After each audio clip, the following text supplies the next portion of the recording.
парыз намаздардын алдында такбир айттымбы же айткан жокмунбу деп унутуп калып жатам. Эч нерсе болбойт, урматтуу тууган. Комат айттыңызбы, айтпадыңызбы десе, бул айтышлык сүннөт, урматтуу тууган. Айтсаңыз сооп болот, айтпасаңыз эч нерсе болбойт. Унутуп калган болсоңуз, урматтуу тууган, эмне кыласыз? Намазыңызды баштап окуй бериңиз, күнөөнү азыраак кылыңыз, көзүңүздү сактаңыз. Мына ошондо, урматтуу тууган, мисвак колдонуңуз тишиңизге, анан истигфарды көбүрөөк айтыңыз. Кудай буйрса унутпай каласыз. Унутуу бул күнөөнү көп кылгандыктан болот, урматтуу тууган. Мен эмне күнөө кылып атам деп өзүңүзгө өзүңүз таң калышыңыз мүмкүн. Көзүңүздү сактаңыз. Мисвак колдонбой жаткан болушуңуз мүмкүн. Мисвак колдонуңуз, урматтуу тууган.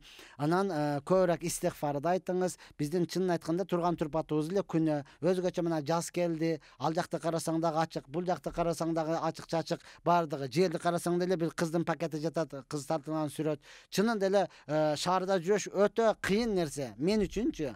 Көз сакташ деген өтө кыйын нерсе да. Мына ошондон биз күнөө көрүбүз, айла жок, тооба кылышыбыз керек, истигфарды көбүрөөк айтышыбыз керек. Ошондой кылсаңыз, иншалла, зээниңиз, памятыңыз өзүнүн ордуга келет.